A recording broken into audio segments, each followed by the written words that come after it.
So the problem for me is that I start to teach in places that where I'm actually student.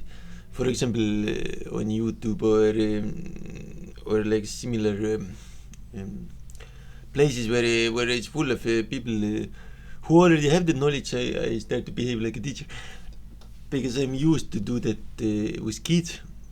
But actually, I need to remind myself that I'm a student here and I don't know anything about this. So I improved this small real-time strategy attempt.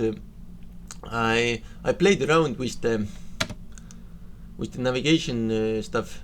So I added more obstacles. So I need to take it slow. I need to really remind myself that I'm a student here. I'm not here to teach anything. Yeah, so this slow progress, it works wonders really, and I find it really helpful. The teachers around here, especially at Senva Academy, if the next step is too big, they immediately tell you that, right?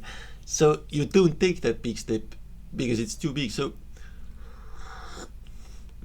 I was especially searching for this learning pathway, this correct learning pathway, so that I would learn the things in the correct order, and it does help with that. It gives you this learning pathway. So I very slowly get to know this more advanced game development. Yeah.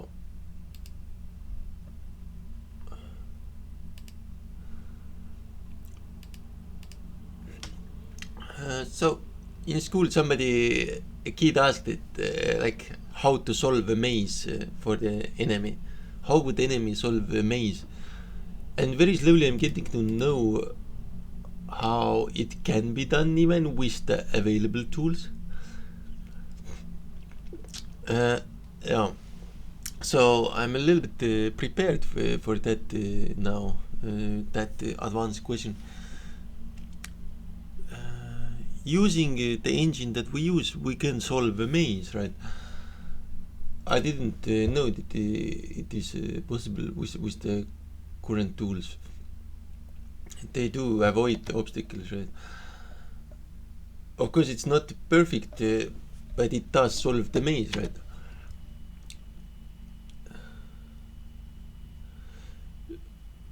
But it turns out that the thing that this kid asked is in the middle of a Godot learning pathway on Zenva Academy at pretty far from where we are in Godot learning. So yeah, I'm super sorry if I sometimes bother you with teaching by accident. If I slip into teaching, because actually I don't know this stuff at all. I have seen people doing that in my childhood. Like they really go to programming, then they send these programs as games and stuff. But I never really been able to do that. You know, when I was growing up, I was it was like full of wonder. It looked like everybody was programming multi-user dungeons, like text games, and it was full of them. So it was so advanced programs and games everywhere. Yeah. So next step is going to be bigger. I will learn how to actually move them with user input. Here I need to turn this off, right? If I want to move those here. Yeah. But I find it quite funny, the current visuals, right? And of course we can change the sprite to something else. In one character.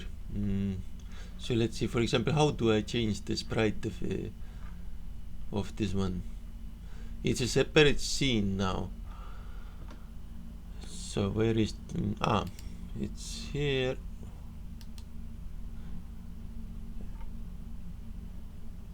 open in editor, right?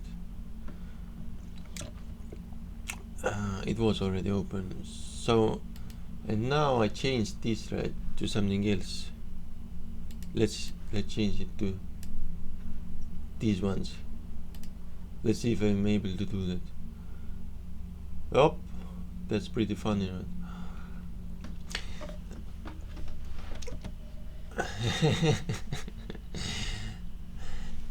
So maybe, just maybe, there isn't anything wrong with these engines.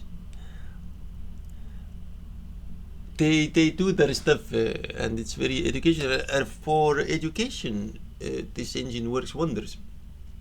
For learning and for teaching. Of course, if I want to launch something commercial, I probably use Game Maker because I don't have skills yet to use these more advanced engines. But slowly I'm learning what's here, and it's super fun. I find these effects really fun, especially the 3D also. So would be fun to control this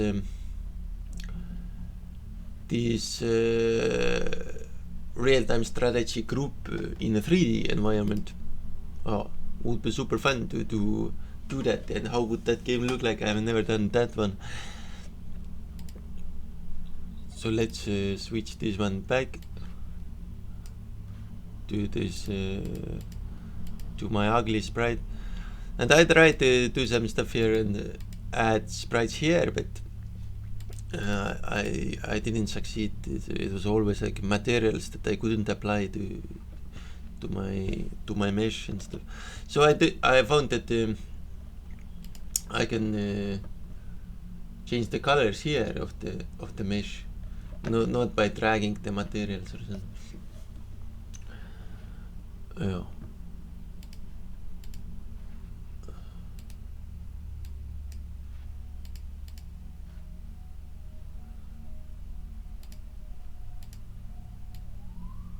So they were wooden bricks. Now they are like concrete bricks.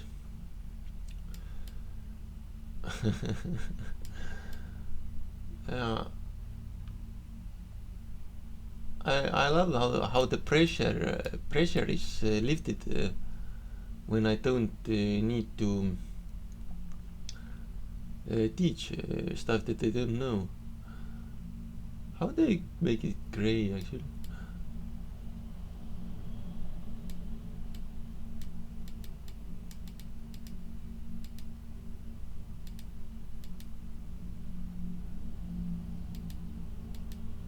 Okay, it doesn't matter. The gray does exist, but it isn't that relevant. Right? So I want to change the background. So I go to the. I go where? I don't remember. There was this word environment once.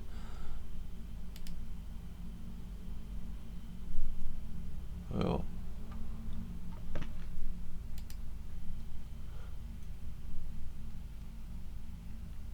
How did I even put the color to this background?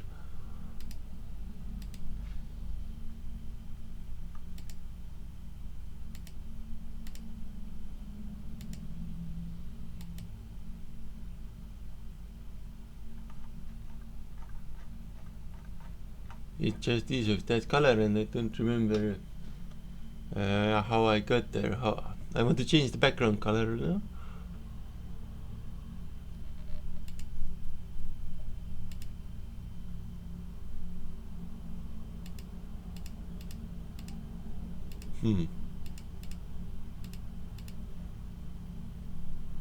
So I add maybe it just is of that color at the beginning. So I add this world environment, right?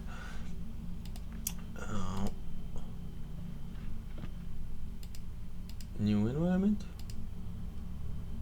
background, custom color.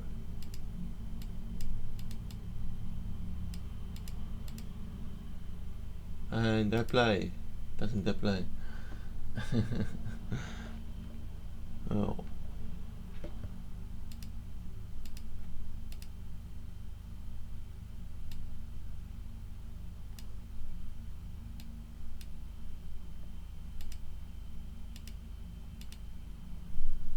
Yeah, I just don't remember that.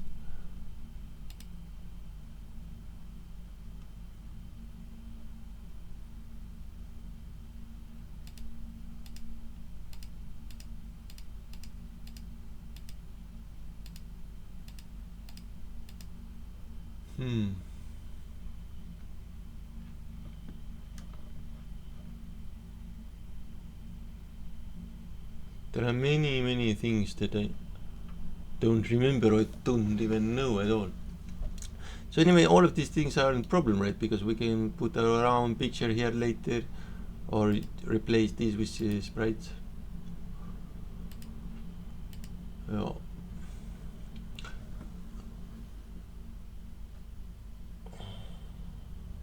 And even if all of this fails, we are still learning about game engine. This is what I love.